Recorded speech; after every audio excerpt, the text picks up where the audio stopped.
Hello students, कैसे हैं सभी। I am fine and I hope you all are fine.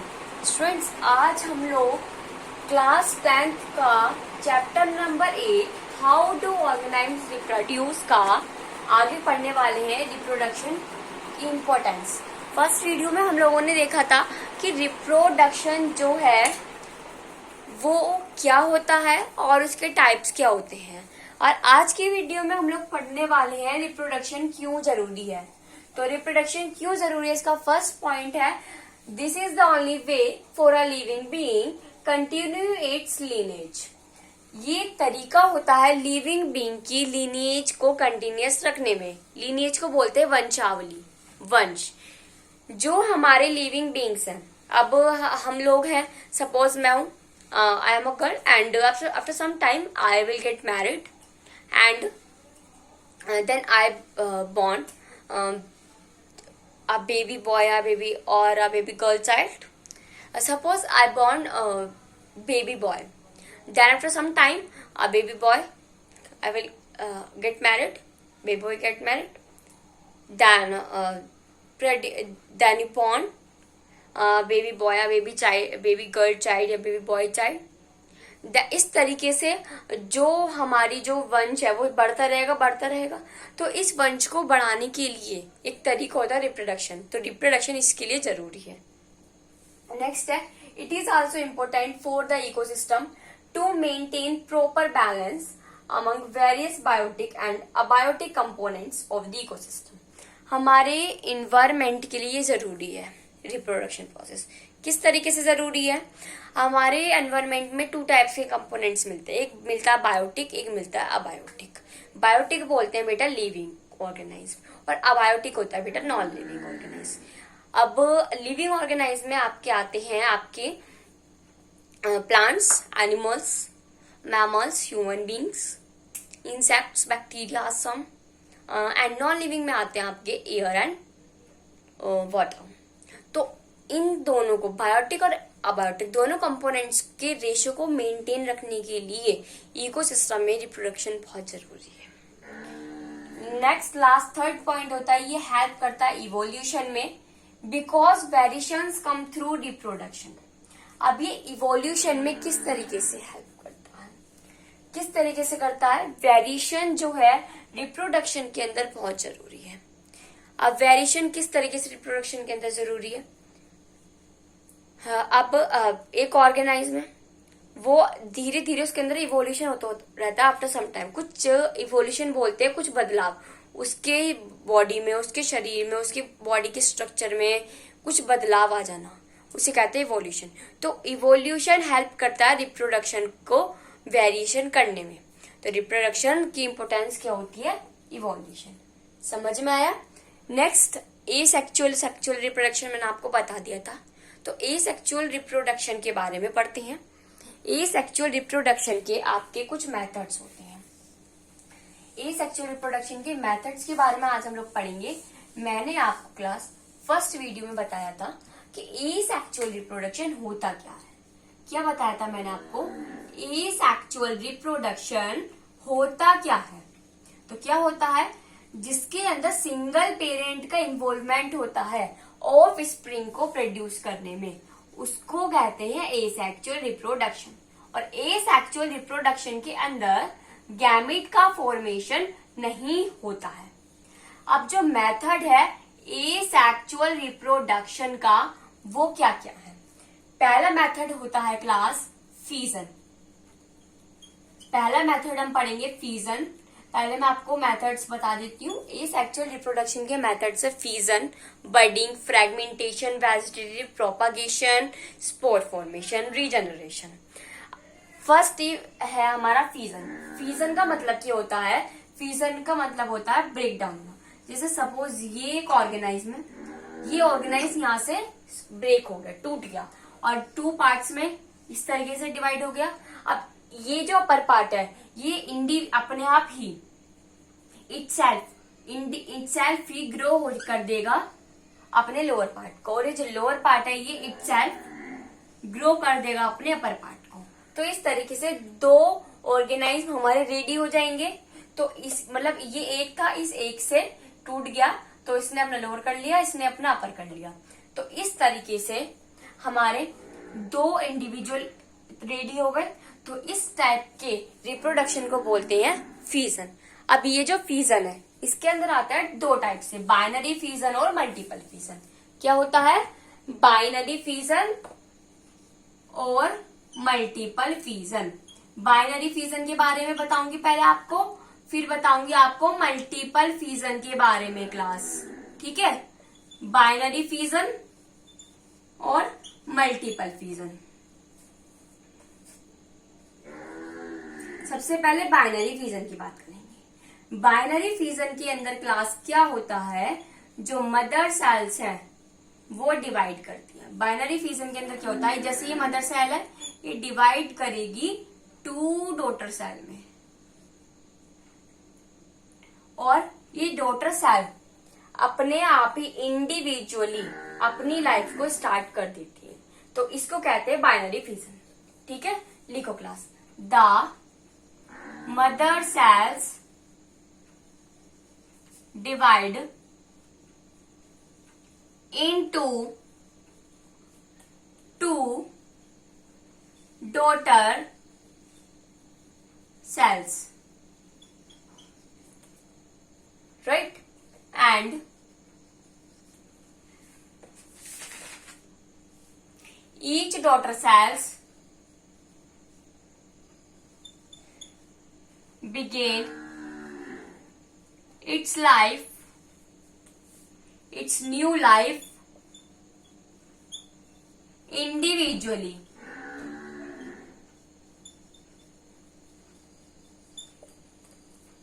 Right?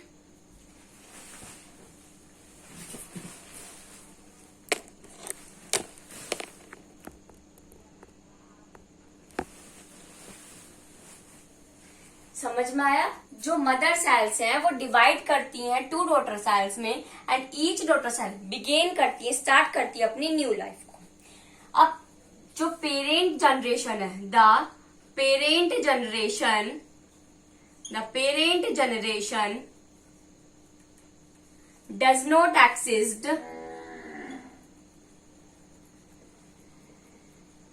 After fusion. जो parent generation है वो एग्जिस्ट नहीं करती है फ्यूजन के बाद। For example amoeba, bacteria except. Binary fusion में क्या होता है, जो मदर सेल्स हैं वो डिवाइड होंगी। सपोज ये एक मदर सेल है, ये पूरी मदर सेल, ये डिवाइड हो गई 2 डॉटर सेल में, 2 डॉटर सेल डिवाइड हो गई। अब ये भी और ये भी इंडिविजुअली अपनी न्यू लाइफ को स्टार्ट करती हैं। और जब फ्यूजन हो जाता है, जब ये अलग हो जाती हैं, तो पेरेंट का जनरेशन का इसके अंदर कुछ भी रोल नहीं होता, वो कुछ भी काम नहीं करते हैं, छोड़ देते हैं कि अब आप कि भाई आप पैदा करा बच्चों को और छोड़ दिया, अपनी लाइफ अपना आप जियो, कैसे करो, हम आपको कुछ नहीं करेंगे मदद आपकी। अब इस टाइप की बाइनरी फ्यूजन किस में होते हैं, अमीबा और बैक्टीरिया में होते हैं। नेक्स्ट पॉइंट आता है क्लास मल्टीपल फ्यूजन। क्या आता है? Multiple fusion. मल्टीपल फ्यूजन के अंदर क्या होता है, the organism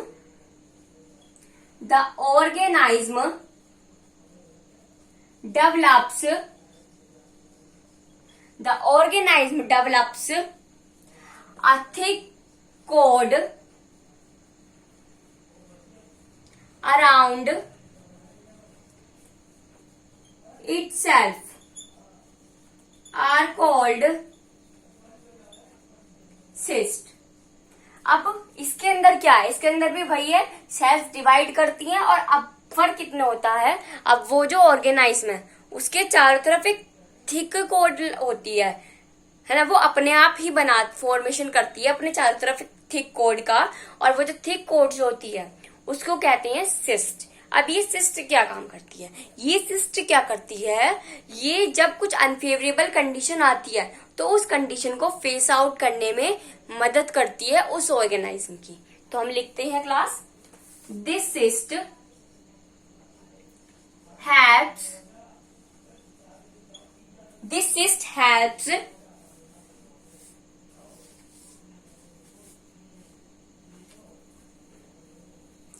the organism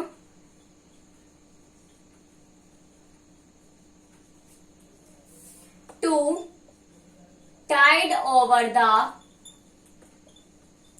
unfavourable conditions.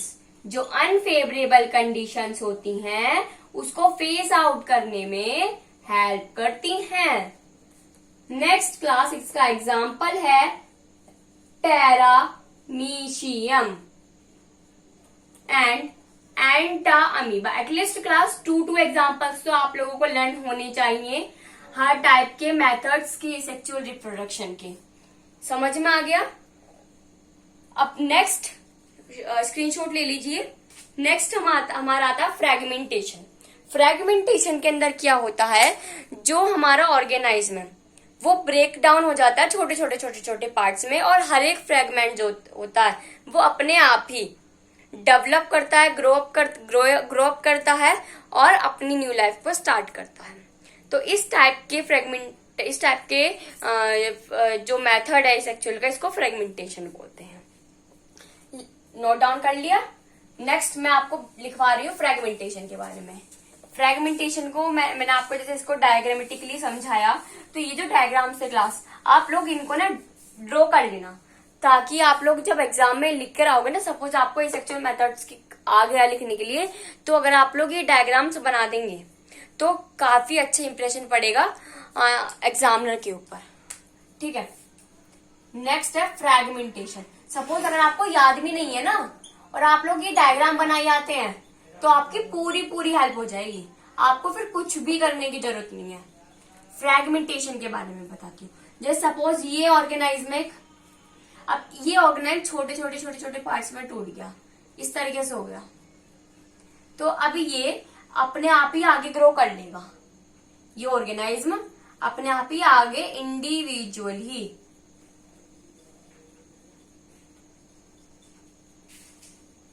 Grow कर लेंगे।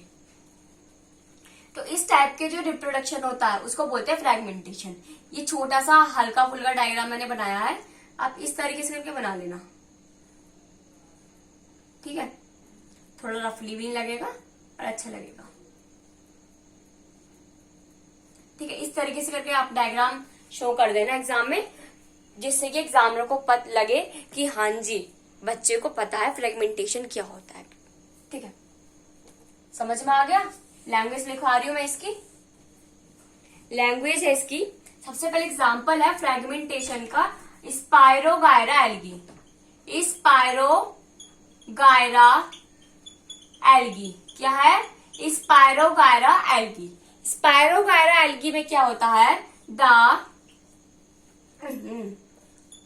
Spirogyra algae the spirogyra algae body, जो स्पायरोगायरा एल्गी की जो बॉडी होती है वो क्या करती है क्लास? वो ब्रेकअप करती है। अब ब्रेकअप वो वाला ब्रेकअप नहीं है यहाँ जो आप लोग समझ रहे हैं, ब्रेकअप टूट जाती है। ठीक है? वो वाला ब्रेकअप नहीं है जो ब्रेकअप हो जाता है असल में लोगों का, फ्रेंडशिप टूट जाती है तो कहते हैं ब्रेकअप हो गया हमारे फ्रेंड से, वो नहीं है, यहाँ पे है टूटना। ठीक है? तो स्पायरोगायरा एल्गी की जो बॉडी है ब्रेकअप होती है into smaller fragments and each fragments, and जो हर एक फ्रैगमेंट है is grow up into new individually. Right? समझ में आ गया सभी को? इंडिविजुअली ग्रो करता है। अब मैंने आपको लैंग्वेज में भी समझाया, डायग्रामेटिकली व्यू भी समझाया और इसका नोट भी दिया, तो आई होप आपको समझ में आ गया होगा फ्यूजन और फ्रेगमेंटेशन क्या होता है। आगे पढ़ती हूँ। आगे है आपका बडिंग। बडिंग क्या है? बडिंग एक एसेक्सुअल मेथड है। अब बडिंग के अंदर क्या होता है क्लास? जो प्लांट है उससे ही अटैच्ड एक वो बड की फॉर्मेशन करता है। अब वो बड धीरे धीरे धीरे धीरे ग्रो होती है और जब वो आफ्टर मैच्योर हो जाती है, जब वो मैच्योर हो जाती है तो वो अपने पेरेंट की बॉडी से अलग हो जाती है और एक इंडिविजुअली अपना रोल प्ले करती है। किस तरीके से डायग्रामेटिकली मैं इसको समझाती हूँ। सपोज जैसे ये हमारा एक ऑर्गेनाइज्म है। अब ये जो है यहाँ पे छोटी सी बड डेवलप होगी। बड फॉर जिसे कहते हैं क्लास बड फॉर्मेशन। क्या कहते हैं? बड की फॉर्मेशन। बड की फॉर्मेशन हो गई। बड की फॉर्मेशन होने के बाद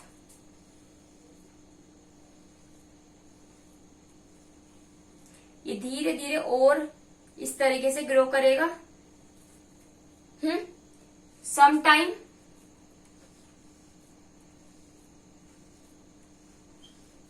इस तरीके से ग्रो करेगा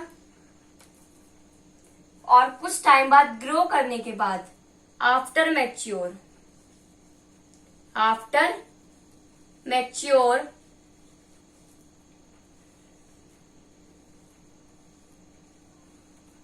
ये बिल्कुल अलग हो जाएगा इंडिविजुअली। ठीक है, ये जो था ये अलग हो गया इंडिविजुअली। ये इसका पेरेंट है, मैं यहां पे लिख देती हूं, पेरेंट है ये, और ये ऑफस्प्रिंग है। ठीक है, तो इस तरीके से बडिंग की फॉर्मेशन होती है। समझ में आ गया? तो फ्रेगमेंटेशन के बारे में आप लोग नोट कर लीजिए और बडिंग की डायग्राम। नेक्स्ट हम आगे बडिंग के बारे में लिखवाते हैं कि किस तरीके से ये इसका होता है। तो किस तरीके से होता है ये तो नोट डाउन कर लीजिए, मैं रफ कर रही हूं क्योंकि बडिंग के बारे में देखो। बडिंग में क्या होता है, मैंने आपको बताया बड का डेवलपमेंट होता है और आउट ग्रोथ होती है due to repeated cell division. एक स्पेसिफिक साइट पर बड का डेवलपमेंट होता है जिसके अंदर सेल की डिवीजन की रिपीटेशन होती रहती है और डेवलपमेंट के बाद जो टिनी इंडिविजुअल होता है जब वो मैच्योर हो जाता है तो वो डिटैच हो जाता है अपने पेरेंट बॉडी से और एक नया इंडिपेंडेंट इंडिविजुअल बन जाता है। देखो क्लास लिखो, आ बड develops,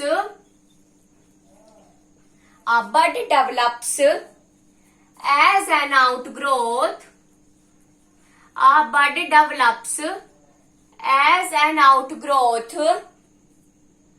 due to repeated cell division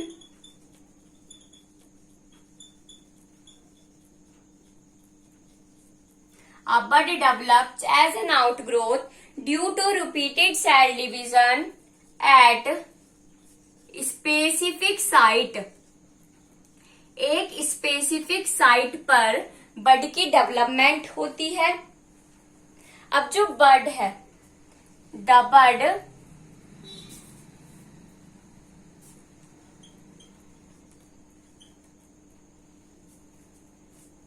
develop into, अब ये जो बड है ये डेवलप हो जाएगी इनटू टिनी इंडिविजुअल में ऑन मैच्योरेशन। अब मैच्योरेशन के बाद ये डिटैच्ड हो जाएगी, डिटैच्ड मतलब अलग हो जाएगी फ्रॉम दी पेरेंट बॉडी, अपने पेरेंट की बॉडी से अलग हो जाती है। ठीक है, and become new individual.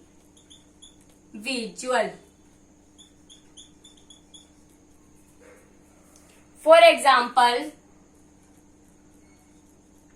Hydra. तो क्या होता है क्लास, जो बड है वो आपके डेवलप करती है एक आउटग्रोथ डेवलप करती है due to repeated cell division. Repeated cell division की वजह से एक स्पेसिफिक साइट पर ये आउटग्रोथ डेवलप करती है।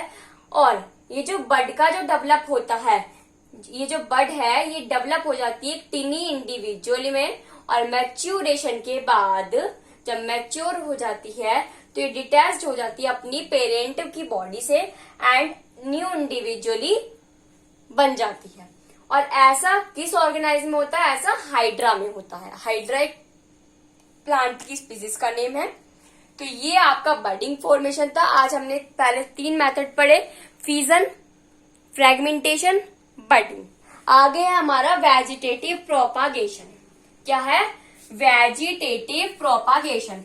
4th मेथड है हमारा, सभी लोगों ने नोट डाउन तो कर लिया होगा ना, वेजिटेटिव प्रोपागेशन। 4th है वेजिटेटिव प्रोपागेशन। अब वेजिटेटिव प्रोपागेशन को देखिए। वेजिटेटिव प्रोपागेशन के अंदर क्या होता है class? It is ability of plant to reproduce by formation of new plant. लिखिए, इट इज एबिलिटी क्या होता है इसमें? It is ability of plant, ability होती है प्लांट में टू रिप्रोड्यूस। क्या होता है? प्लांट के अंदर एक ऐसी एबिलिटी होती है जो प्रोड्यूस करता है न्यू प्लांट को। अब प्लांट में एक एबिलिटी होती है न्यू प्लांट, एक नए पौधे को बनाने की। From existing vegetative structure, vegetative structure से नया प्लांट बनाता है वो। वेजिटेटिव स्ट्रक्चर कौन कौन से होते हैं, पहले हम उनकी बात कर लेते हैं, जब भी तो समझ में आएगा वेजिटेटिव प्रोपगेशन क्या होता है। तो वेजिटेटिव स्ट्रक्चर आपकी होती हैं जो आपके प्लांट है, प्लांट में लीफ होता है, स्टेम होता है, रूट होता है। तो लीफ, स्टेम, रूट ये आपकी वेजिटेटिव स्ट्रक्चर होती हैं। अब ये जो वेजिटेटिव स्ट्रक्चर है ये नए प्लांट को डेवलप्ड करती हैं, तो उसको कहते हैं वेजिटेटिव प्रोपगेशन। सिंपल बात है, वेजिटेटिव स्ट्रक्चर से नए प्लांट का फॉर्मेशन होना कहलाता है वेजिटेटिव प्रोपगेशन। अब वेजिटेटिव स्ट्रक्चर होता है आपका लीफ, स्टेम, रूट। ब्रैकेट में करके लिख देना जिससे कि आप लोगों को याद रहे कि वेजिटेटिव स्ट्रक्चर होता क्या है आखिर।